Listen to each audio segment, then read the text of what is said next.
Bueno, Dios los bendiga, hermanos. Hoy estamos en el día domingo, que es el día del Señor, y por eso vamos a empezar esta reunión con una oración en este momento de la palabra. Amén. Señor Jesús, te pido tu bendición y tu dirección en esta reflexión que vamos a compartir junto con los hermanos. Te pido que el Espíritu Santo esté obrando a través de cada palabra, Señor, y que también me des la sabiduría para explicar con claridad tu palabra, Señor.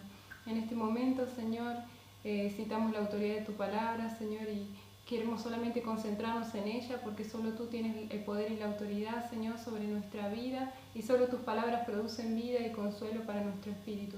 Bendigo la vida de cada uno de mis hermanos que estarán viendo este video, Señor. Bendigo su vida, la de sus hijos, sus hogares, sus casas, Señor, así como la nuestra también, Señor. Y te damos gracias porque tú siempre estás con nosotros. En el nombre de Jesús, amén. Bueno, como estarás viendo ahí en la pantalla, el tema que hoy nos queda por hablar es el altar familiar. El pastor ya estuvo hablando del altar personal. El segundo punto era el altar familiar, y el punto que va a tocar en algún próximo video va a ser el altar congregacional. Lo primero que vamos a ver es qué es un altar. Un altar era una práctica judía instaurada por Dios. Consistía en una estructura o lugar elevado formado por piedras. Sobre eso ofrecían sacrificios o se quemaba incienso. La palabra altar en hebreo específicamente significa lugar donde se degüella o sacrificio. ¿Sí? No sé si algunos habrán visto una imagen donde construyen con piedras. Ahí era donde se ofrecían los animales y ofrendas a Dios, que era lo que Dios había pedido en la ley que se hiciera. ¿Cuál era el propósito del altar? El propósito principal era ofrecer ofrendas. Las ofrendas, como les decía, eran los animales, pero no era cualquier tipo de animal, sino que tenía que ser un animal sin defecto. Tenía que ser el primer animal que hubiera salido, que hubiera en el campo. Tenía que ser los primeros frutos de la tierra. Y también el Señor pedía que le ofrecieran los primeros varones nacidos o primogénitos. No significa que se lo iban a sacrificar en una ofrenda, porque Dios decía que eso no le agradaba. Habían otros dioses que hacían esas prácticas, que exigían esas prácticas según las personas, que era como por ejemplo el dios Moloch, que pedía que entregaran a sus hijos al fuego, pero eso era algo que Dios no aprobaba. Dice, tus hijos no serán pasados por el fuego. O sea, el Señor lo que decía era que se lo entregaran para el sacerdocio. Esa era la costumbre que tenían y que el Señor pedía en la ley. Pero lo principal para nosotros es entender que el propósito del altar eran las ofrendas y era un lugar de adoración. Y en este caso estamos viendo el altar personal, y estuvimos viendo, y ahora vamos a ver el altar familiar. El objetivo nuestro tiene que ser levantar un lugar de adoración y un lugar donde nosotros le ofrendemos a Dios nuestro tiempo, y nosotros le ofrendemos un tiempo especial dedicado solamente para Él, para buscarlo de manera personal y para buscarlo junto con la familia. En el próximo punto habla del altar de Noé. El altar de Noé en Génesis 8, 20, 21.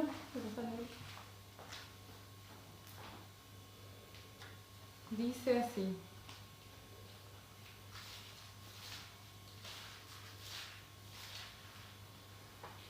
Dice, edificó Noé un altar a Jehová, y tomó de todo animal limpio y de toda ave limpia, y ofreció holocausto en el altar. Y percibió Jehová olor grato.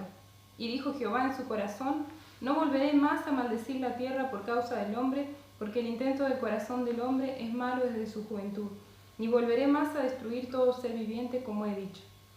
Entonces acá lo que vemos es que Noé hizo un altar para agradecerle al Señor que habían pasado junto con su familia por el diluvio y habían estado bien, ¿sí? Ellos habían estado, piensen ustedes que a comparación nuestra, si nosotros ya estamos en el día 8 y es muchísimo de aislamiento, Noé estuvo 370 días dentro del arca, ¿sí? El diluvio duró 40 días y 40 noches, pero él estuvo dentro del arca por 370 días en total, junto con su familia. Imagínense la paciencia que habrá tenido que tener, la fe en el Señor, la confianza de que realmente iba a salir algún día adelante. Y fueron solamente 8 personas las que se salvaron ese día del diluvio, pero junto con su familia confiaron en Dios, y una vez que salieron de la prueba, Noé no se olvidó de agradecerle a Dios. Él edificó un altar y le agradeció, y dice que esto fue un olor grato al Señor. Qué hermoso que cuando salgamos de esta situación no te olvides de agradecerle al Señor y edifiques un altar simbólico con tu familia y a nivel personal, agradeciéndole al Señor de todo lo que Él te sacó. Y aún hoy podríamos agradecerle al Señor en fe de todo lo que Él nos va a sacar y agradecerlo por las cosas que ya nos sacó, porque gracias a Dios como país somos uno de los países que todavía no están tan afectados. Tenemos muchos motivos de agradecimiento. ¿Qué es el altar familiar? Específicamente el altar familiar es una reunión familiar que se hace con el propósito de adorar a Dios. Es importante que los padres asuman, como dice en 1 de Pedro 2, 9 al 10, yo acá les di pasajes que después les voy a pasar también en PowerPoint, en imágenes como siempre hacemos, para que ustedes lo puedan tener, y la idea es que estos versículos que yo estoy poniendo acá en este PowerPoint, ustedes lo puedan buscar y aprovechar el tiempo a leerlo en sus Biblias, ya que disponemos del tiempo para hacerlo. Dice que es lo que yo escribí y que es así, dice que es importante que los padres asuman la posición de sacerdotes del hogar. En 1 de Pedro habla de que somos real sacerdocio, nación escogida por Dios. Y en Efesios 5, 21 al 23 habla de que el varón es la cabeza de la mujer y que Cristo es la cabeza de la iglesia y la cabeza del varón, ¿sí? Por eso Dios estableció un orden, y es que el esposo sea la cabeza en la familia y que tanto el esposo como la esposa, que es la ayuda idónea, sean los sacerdotes y sean la autoridad espiritual de la familia y de los niños. Por eso es importante que los padres tomen la responsabilidad de sacerdotes espirituales en la casa y también de transmitir las verdades a sus hijos. Vamos a leer en Deuteronomio 6, 1 al 9.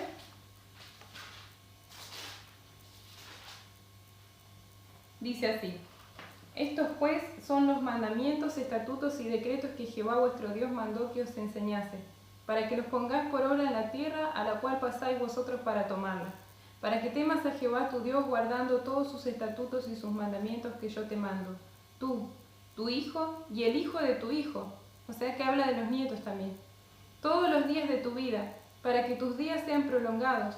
Oye pues, oh Israel, y cuida de ponerlos por obra para que te vaya bien en la tierra que fluye leche y miel, y os multipliquéis como te ha dicho Jehová, el Dios de tus padres. Oye Israel, Jehová nuestro Dios, Jehová uno es.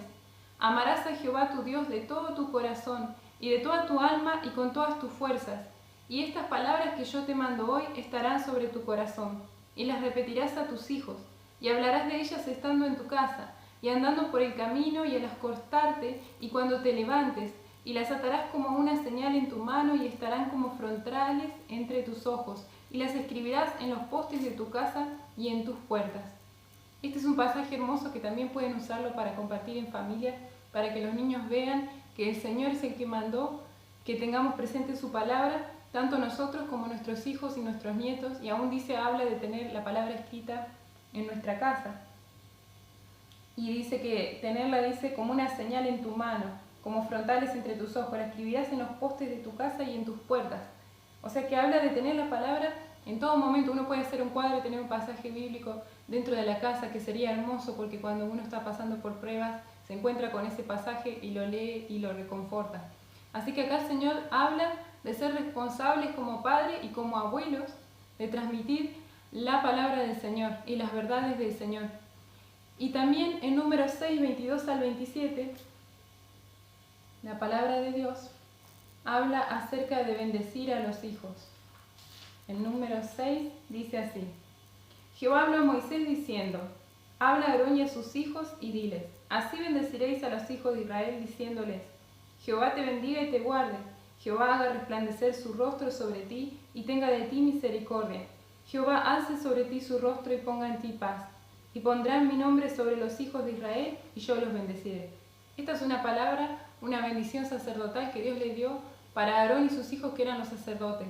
Pero en este momento dice la palabra que nosotros somos sacerdocio escogido, ¿sí? Y los padres como sacerdotes tienen que poner las manos sobre sus hijos y bendecirlos.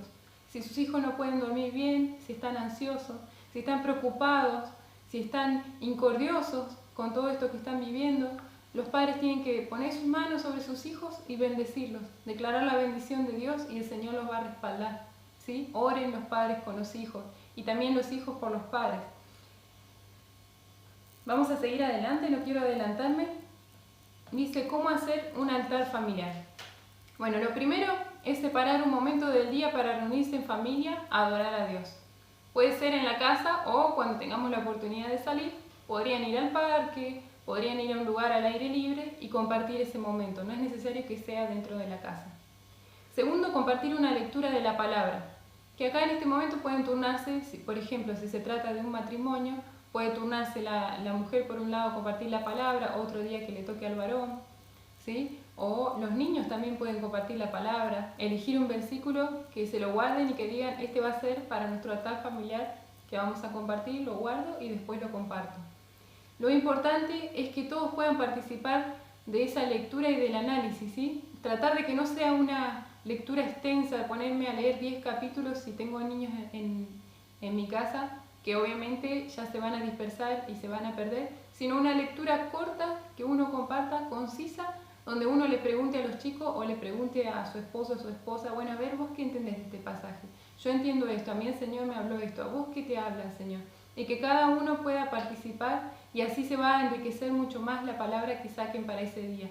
Y si son niños pequeños, buscar por ahí maneras prácticas, objetos o algo que mostrarles para hacerles entender lo que está queriendo decir la palabra, tratar de llevarla a nivel de ellos, ¿sí? Que en eso los padres son muy creativos y van a saber de qué manera hacerlo.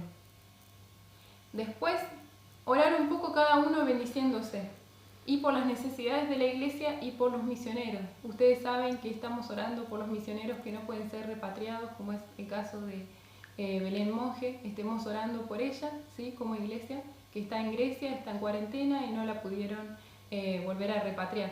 Así que sería hermoso que como familia estén orando por ella, estén orando por las necesidades de la iglesia y también por las necesidades de la familia.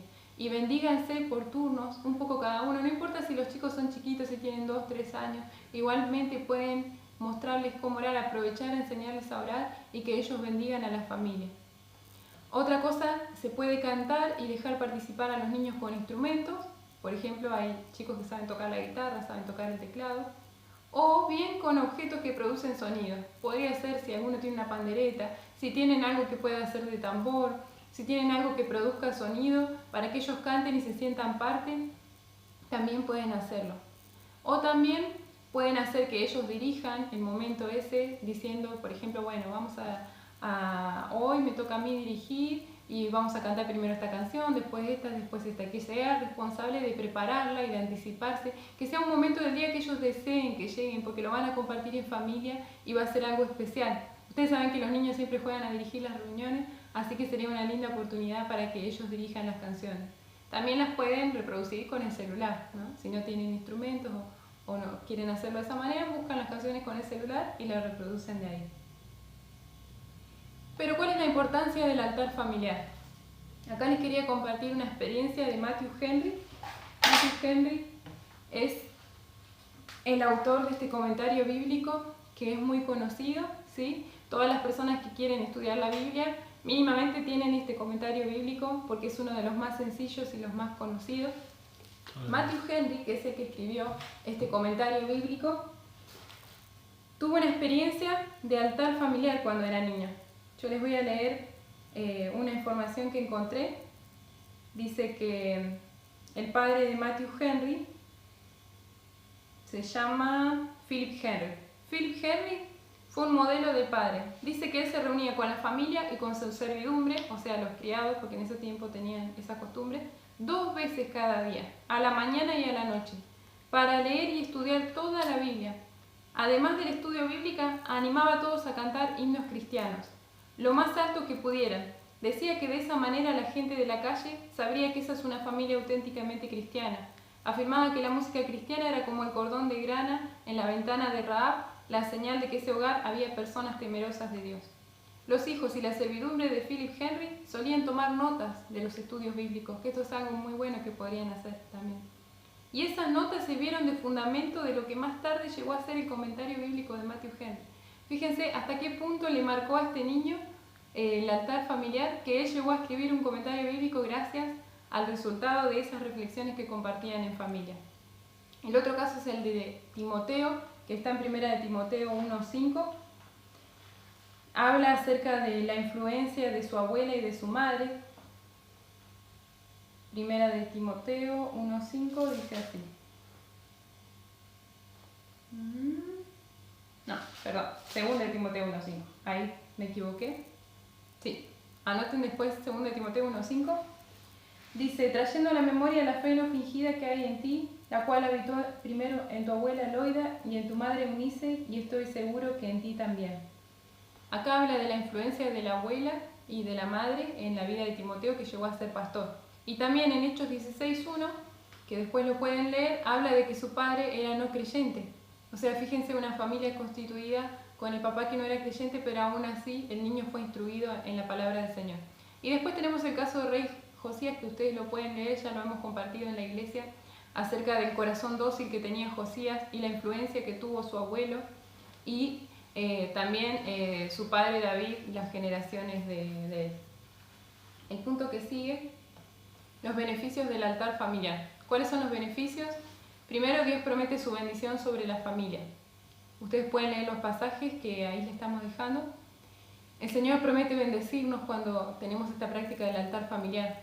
Además, se crea el hábito de adorar a Dios, ¿sí? Hay muchas familias que nos están contando testimonios de que empezaron a reunirse y que los niños adoran al Señor en ese momento y esperan ese momento.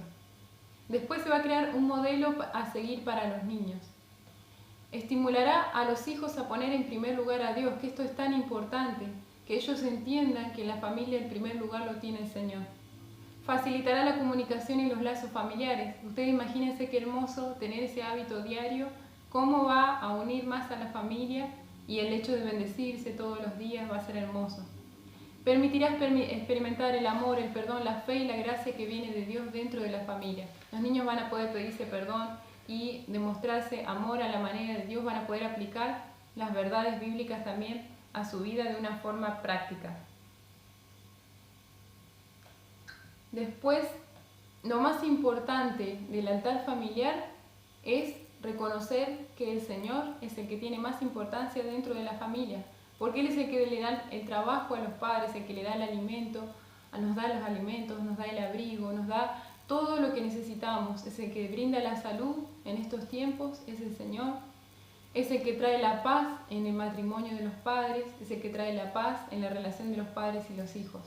Es importante también para el altar familiar, es muy aconsejable que dejen los celulares de lado y la televisión para que los niños realmente les llegue el mensaje de que es un tiempo apartado para el Señor y que no haya ninguna distracción. Ya estamos terminando. No, para quienes tienen familiares que no son creyentes, seguramente conocemos hermanos que tienen familiares que no son creyentes, se preguntarán ¿cómo hago yo con el altar familiar? Bueno, practiquen el altar personal, buscar a Dios de manera personal y oren como lo hizo Noé por su familia y Job por su familia. ¿Se acuerdan en Job capítulo 1? Y agradeciéndole al Señor por guardar y bendecir a su familia. Y también sueñen y pídanle en oración poder lograr ese altar familiar el día que su familia conozca a Cristo, ¿sí? Ustedes sueñen y apropiense de esto que estamos escuchando para que el día de mañana, cuando ellos conozcan al Señor, también puedan tener este altar familiar. Y después también transmitan a sus sobrinos y a sus nietos, que los niños generalmente son más abiertos a escuchar la palabra. Transmítanle las verdades tal y como lo hizo Loida y Eunice, la abuela y la mamá de Timoteo. La conclusión es: comenzá hoy tu altar familiar, si todavía no lo hiciste. No descuides ni dejes de lado tu altar personal, ya que el altar familiar no reemplaza el altar personal. Es importante que tengas tanto uno como el otro, ¿sí? Es importante tu tiempo personal con el Señor. Y los niños también se les puede decir que ellos tengan un tiempo personal con el Señor, además del altar familiar, donde ellos oren y lean su porción de la palabra. Después, comprométete a hacer del altar familiar un hábito diario, aun cuando haya pasado la cuarentena. Esto es importante, hermanos, porque a veces cuando uno está por momentos de prueba, uno tiende a prometerle todo al Señor, a acercarse al Señor desesperadamente, y una vez que la prueba pasa, muchas veces volvemos a lo mismo que estábamos antes, y Dios no permita que volvamos a lo mismo. Por eso les sugiero que le pidan ustedes a sus hijos y a su esposa o a su esposo que les ayuden a recordar de este compromiso familiar todos los días, y que aun cuando pase la cuarentena y estén bien y pasen por momentos de mucha bendición, que sigan haciendo esto, recordando los beneficios y la importancia de tener el altar familiar. Así que yo los animo a que puedan tener este altar en su familia. Si son un matrimonio, puedan tenerlo con un matrimonio. Si tienen a sus hijos pequeños y aún su esposo, su esposa no es creyente, que puedan buscarlo con sus hijos o con el familiar que ustedes tengan presente. Así que Dios los bendiga y espero que les haya sido de bendición esta reflexión.